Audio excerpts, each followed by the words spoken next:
damaashaadkii farxad la wadaagowka shacabka mas'uulkaadan ee tiyan horseeda kortay shacabka intii kalsooni buutiyo siyaan madaxdiyo tan waa caasimada dowlad goboleedka koonfur galbeed ee Baraawo geeka gelinkii dambe may dhalinyarada damaashaadkan koyti farxad la wadaagana wafdigii soo hogaamiyay madaxweynaha dowlad goboleedka koonfur galbeed mudane Cabdicasiis Xasan Maxamed Laftagareen oo qayb ku haayeen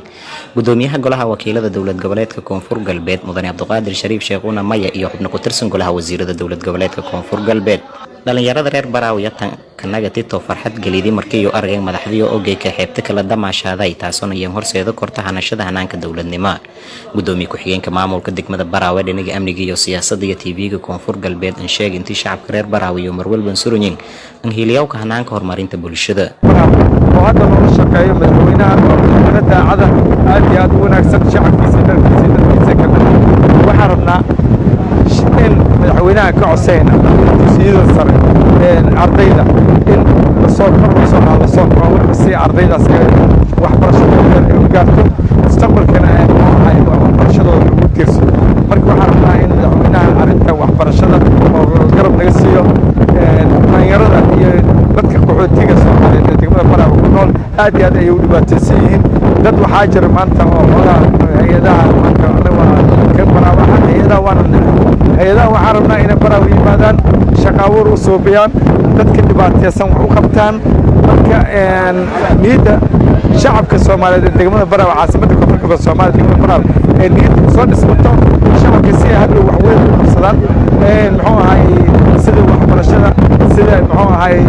farmiyeriga elektriga waxyaabo badan waxaa ka bilaabanaya isdhexgal waxaa kaloo aad baahidan aad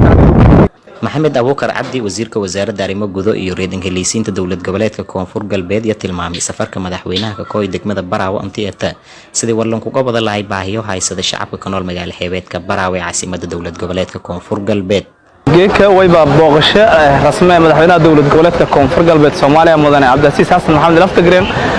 iyo wafdi soo hogaamiya oo ka kooban gudoomiyaha golaha wakiilada dowlad goboleedka koonfur galbeed Soomaaliya